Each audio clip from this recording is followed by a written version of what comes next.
Y con nuestro primer invitado del día vamos a hablar precisamente del más reciente informe de la organización Human Rights Watch, donde plasma la preocupación de los regímenes autoritarios en todo el mundo. Para el análisis saludamos en este momento a Juan Papier, el subdirector en funciones para las Américas de Human Rights Watch. Juan, gracias por estar con nosotros en Directo América de Francia 24 y comencemos hablando entonces de nuestra región de América Latina y el Caribe. Le pregunto cuáles son los casos más preocupantes en esta región en términos de retroceso de los derechos humanos. Muchas gracias a ti por la invitación. Mira, América Latina está en un momento muy difícil para la democracia y los derechos humanos. Tenemos, por supuesto, tres dictaduras que nos preocupan enormemente: Cuba, Venezuela y Nicaragua. Pero también tenemos gobiernos que han sido elegidos democráticamente y que se dedican a destruir las instituciones democráticas. Es el caso, por ejemplo, del gobierno de Nayib Bukele en El Salvador, de Alejandro Yamatei en Guatemala, de Andrés Manuel López Obrador en México.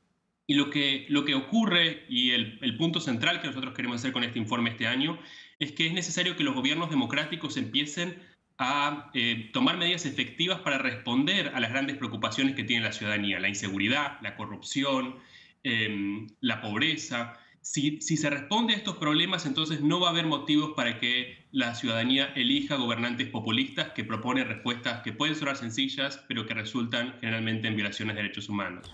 Una pregunta a lo mejor complicada de resolver, ¿no? ¿Y cómo hacer para fortalecer todo el sistema institucional, sobre todo en la región de América Latina y el Caribe, para que este tipo de cosas no pasen y evidentemente la ciudadanía y la población esté blindada con unas instituciones fuertes y alejadas a la corrupción que tanto aqueja a nuestra región?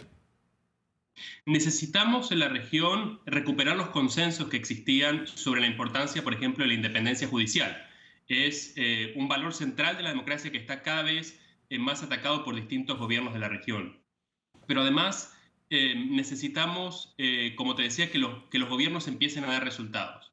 Cuando no se dan resultados para enfrentar los problemas que afectan a la ciudadanía en el día a día, entonces eso genera una situación de desesperación que hace que los ciudadanos a veces adopten decisiones que en el largo plazo terminan siendo contraproducentes, como es elegir estos líderes mesiánicos que vienen a destruir la democracia.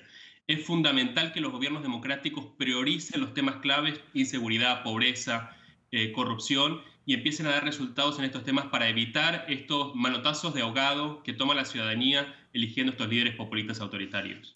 Claro, y precisamente esto también lo podemos catalogar como una erosión a la confianza, digamos, de la población a los sistemas democráticos, eligiendo a estas personas que son un tipo de mesías que depositan su confianza, ¿no? La ciudadanía para que arreglen todos los problemas de la región, pero ya vemos que no es así, como es el caso de El Salvador, que volvió también a ampliar este estado de excepción contra las pandillas, para luchar contra las pandillas, pero que se han denunciado una cantidad sin fin de violaciones a los derechos humanos también, ¿no? En El Salvador lo que estamos viendo es, por supuesto, el hartazgo de la ciudadanía por los gravísimos abusos brutales que cometen las pandillas, que llevó a la elección de este líder populista autoritario como es Nayib Bukele. Y la política que adoptó el gobierno de Bukele ha sido suspender los derechos fundamentales de los salvadoreños. Ya desde el mes de marzo están suspendidos varios derechos fundamentales y se han cometido, como parte de lo que el gobierno llama una guerra contra las pandillas, violaciones generalizadas de derechos humanos. Estamos hablando de detenciones arbitrarias de personas que no tienen nada que ver con las pandillas: niños, personas con discapacidad, conductores de Uber. Cualquier persona puede ser detenida en El Salvador, y algunos se han enfrentado a desapariciones forzadas, casos de torturas y un proceso judicial verdaderamente kafkiano que hace imposible que estas personas puedan defenderse y probar su inocencia. Claro, Juan, también ese lado, digamos, o por una derecha, ¿no? Pero también tenemos el contraste de otros gobiernos en nuestra región, elegidos recientemente, como por ejemplo el de Colombia, el de Gustavo Petro, después de tantos años también de la gobernanza de la derecha en Colombia casi inexistente. La izquierda vino, un gobierno de izquierda a este país, también con la reelección, ¿no? Digamos, después de años apartado de la presidencia de Lula da Silva en Brasil.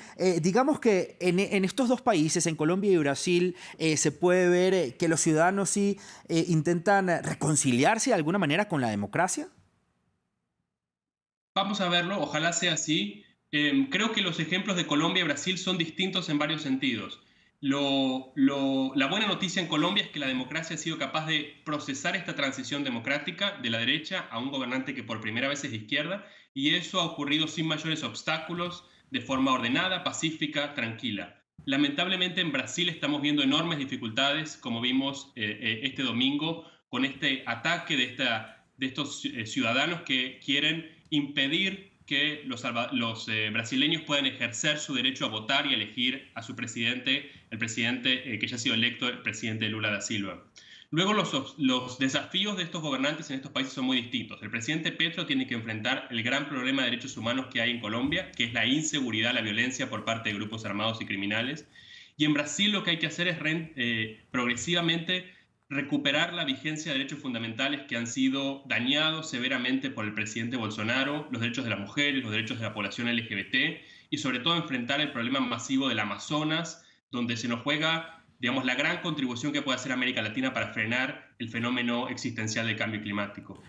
Por supuesto, Juan, también tenemos que hablar de la región central. El caso más preocupante, además de El Salvador, por supuesto, está en Nicaragua, donde el gobierno se ha dedicado a reprimir a cualquier tipo de disidencia, unas elecciones presidenciales prácticamente sin ningún tipo de oposición. También los defensores de derechos humanos reprimidos por el régimen de Ortega. El régimen de Ortega también pues, ha desmantelado casi todas las instituciones del país. ¿Qué pasa específicamente con el caso nicaragüense? Mira, Nicaragua es una dictadura pura y dura. Probablemente sea una de las peores situaciones de derechos humanos que hoy tenemos en nuestro continente. Estamos hablando de un país con 200 presos políticos. Estamos hablando de un régimen que ha clausurado a 3.000 ONGs.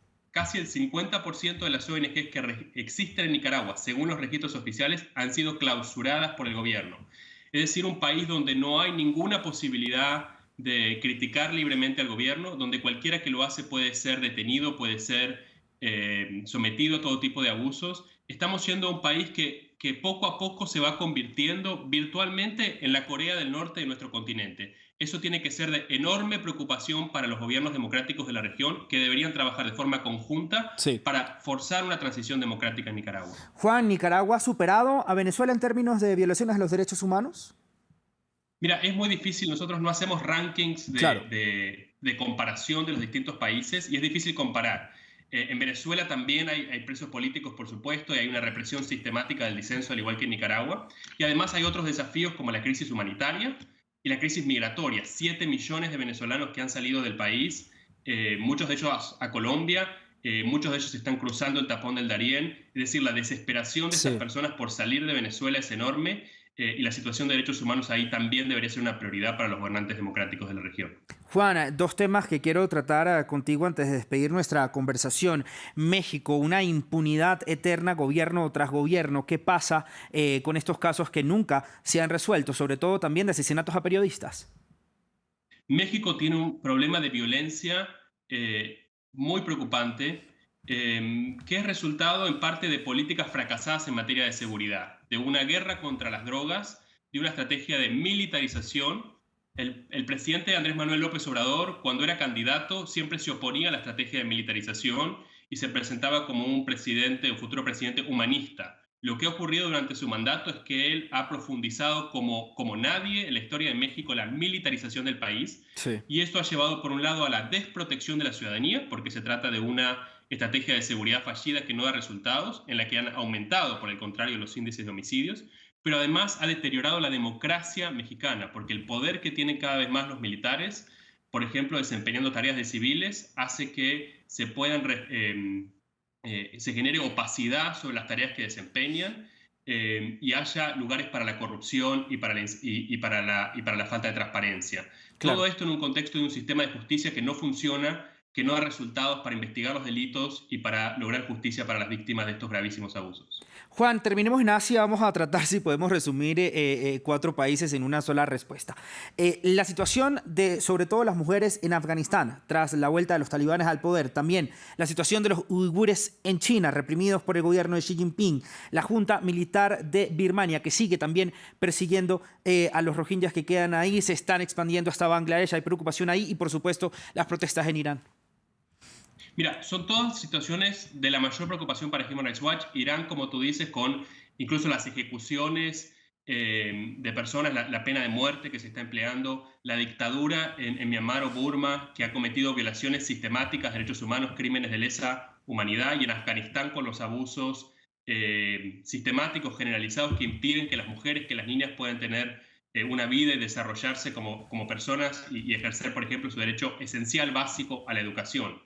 Creo que el, la atención internacional sobre estos países y otros, por ejemplo Eritrea, debería ser mucho mayor y debería haber mucha más acción por parte de la comunidad internacional. Y la comunidad internacional puede hacer más. Y la mayor evidencia de eso es la guerra en Ucrania. La guerra en Ucrania, donde se cometen crímenes de guerra horrorosos, ha generado respuestas ejemplares de la comunidad internacional, con investigaciones en el Consejo de Derechos Humanos, investigaciones en la Corte Penal Internacional, solidaridad para que los ucranianos puedan llegar a Sí. Europa y recuperar sus vidas. Ese es el tipo de respuesta que debería ser un modelo para responder a estas crisis de derechos humanos que tú mencionas en otros países del mundo.